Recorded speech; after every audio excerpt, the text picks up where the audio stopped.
Senyora Santibanez, ang masamang mangkukulam.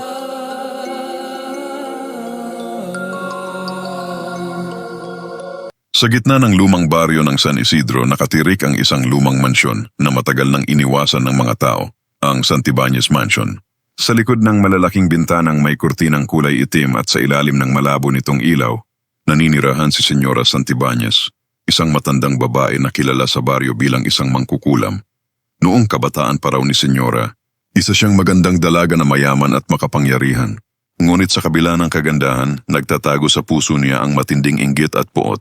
Mula nang siya'y pagkaitan ng pag-ibig ng lalaking minahal niya, nagsimula siyang mag-aral ng itim na mahika. May nagsasabing nakipagkasundo siya sa isang demonyo sa ilalim ng punong akasya sa likod ng kanilang lupain. Simula noon, kakaiba na ang nangyari sa baryo. Ang mga alagang hayop ng mga kapitbahay ay bigla na lamang namamatay. Ang mga batang naglalaro sa tabi ng kalsada ay nakakarinig ng boses na tumatawag sa dilim. At tuwing kabilugan ng buwan, nakikita ng mga tao ang anino ni Senyora na naglalakad sa bakuran habang may hawak na itim na manok at kandilang kulay berde.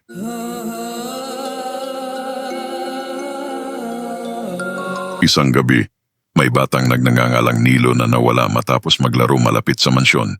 Ayon sa mga matatanda, narinig daw ang iyak ng bata mula sa loob ng bahay kasabay ng halakhak ni Senyora Santibanez. Kinabukasan nakita ang isang maliit na manika sa pintuan ng simbahan, nakadamit ng katulad ni Nilo, at ang mga mata nito ay yari sa tunay na bato. Lumipas ang mga taon, at unti-unti nang nalimutan ng mga tao ang takot. Hanggang isang araw, biglang nasunog ang Santibanez Mansion. Wala ni isang katawan ang natagpuan, ngunit may nakakita raw sa matandang babae sa bintana. Nakangiti, habang ang apoy ay tila hindi siya tinatablan. Pagkalipas ng ilang dekada, muli na namang itinayo ang bahay, ginawang paaralan. Ngunit tuwing gabi, sinasabi ng mga estudyante na may naririnig silang yabag ng takong sa pasilyo at may babaeng nakaputing saya na naglalakad sa paligid ng lumang silidaklatan, may daladalang manika at may malamig na tinig na bumubulong. Ako si Senyora Santibanez. Hindi pa tapos ang sumpa. At mula noon, walang sino man ang nangahas magtagal sa lugar kapag sumapit na ang hating gabi. Matapos ang maraming taon, muling binuksan ang lumang Santibanez Mansion bilang paaralan. Akala ng lahat, isa na lamang alamat si Senyora Santibanez, isang katang-isip na kwento ng mga matatanda. Ngunit sa unang gabi ng klase sa gabi, doon nagsimulang bumalik ang kababalaghan. Si Althea, isang bagong estudyante, ay naiwan sa silidaklatan upang tapusin ang kanyang proyekto. Tahimik ang paligid, tanging kaluskos ng mga pahina ng libro ang maririnig. Ngunit biglang may humaplos sa kanyang buhok, paglingon niya walang tao. Napatingin siya sa bintana at sa salamin may refleksyong nakangiti sa likuran niya. Isang matandang babae na may dugong dumadaloy mula sa mga mata.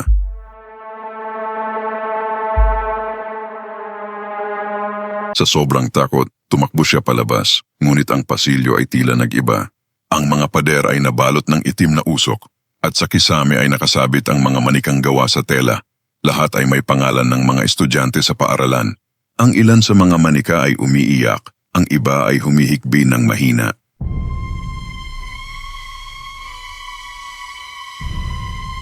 Habang nagtatago si Althea sa ilalim ng hagdan, may narinig siyang boses, paos, ngunit malinaw.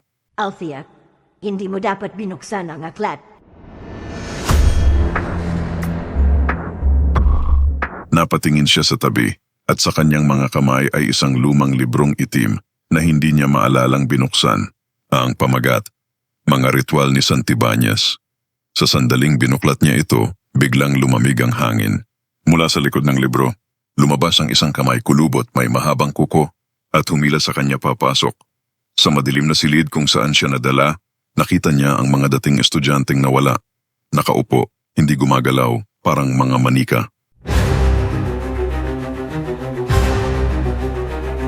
At sa gitna nila naroon si Senyora Santibanez, nakaupo sa trono ng abo, may hawak na manikang katulad ni Althea. Hindi ako namatay, Althea. Sinilaban nila ang aking bahay, pero sinumpa ko ang lupain ito. Lahat ng papasok dito, magiging akin.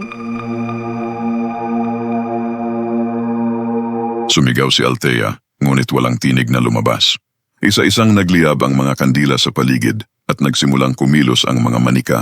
Ang kanilang mga ulo'y sabay-sabay na lumingon sa kanya habang umaawit ng mabagal na dasal sa wikang hindi niya maunawaan. Nang dumating ang mga guro kinabukasan, wala na si Althea. Ngunit may nadagdag na bagong manika sa mesa ng lumang aklatan. Nakaputing uniforme, may mahabang buhok at sa dibdib nito nakasulat, Althea, alay ng Santibanez.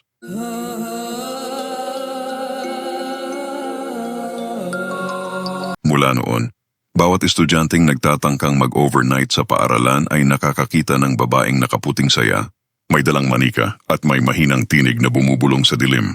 Ang sumpa ni Senyora Santibanez, hindi kailanman magwawakas.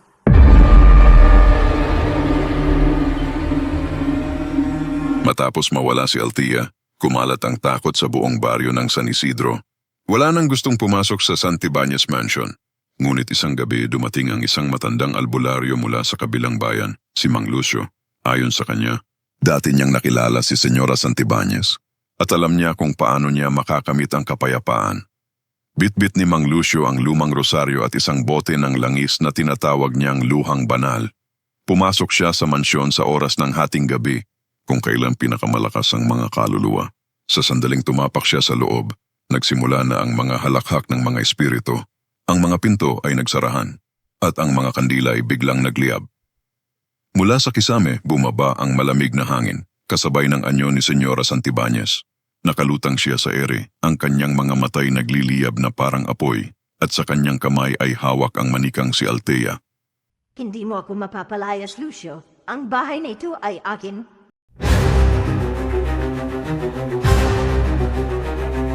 Ngunit hindi natakot si Mang Lucio. Ibinuhos niya sa sahigang langis at nagsimula ng orasyon. Isa-isa ang mga manika sa paligid ay nagsimulang umiyak. Sa gitna ng pag-iyak, lumitaw ang mga kaluluwang naipit sa sumpa, mga dating estudyante, mga manggagawa at maging ang batang si Nilo. Senyora, tapusin mo na ito. Hindi mo kailangang manatiling masama. Napahinto si Senyora Santibanez. Sa unang pagkakataon, tumulo ang luha sa kanyang mga mata. Nakita niya ang mga inosenteng kaluluwa na kanyang nasaktan. Naramdaman niya ang bigat ng kanyang galit at kasalanan. Pinatawad na kita, Senyora. Ngayon, humayo ka na sa liwanag. Dahan-dahang naglaho ang apoy sa paligid. Kinabukasan, muling sinilayan ng araw ang Santibanez Mansion. Wala nang anino, wala nang sigaw, at wala nang takot.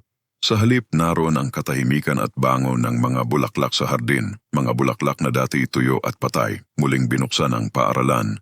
At sa bawat silid, nakapaskil ang larawan ni Althea at ng mga estudyanteng nawala. Bilang paalala na kahit sa gitna ng dilim, may pag-asa at kapatawaran. At sa gabi, sinasabing may dumadalaw pa ring hangin sa paligid ng mansyon. Malamig ngunit payapa, tila yakap ng isang kaluluwang sa wakas ay nakahanap ng liwanag. Ang sumpa ni Senyora Santibanez ay tuluyan nang natapos. Maraming salamat sa muling pakikinig ng maikling kwento. Kung gusto mo pang makinig ng iba't ibang kwento, bisitahin ang playlist ng Pinoy Horror Movie sa aking YouTube channel. At huwag kalimutang i-subscribe ang Jonas Mini Vlog para updated ka sa bawat kwento.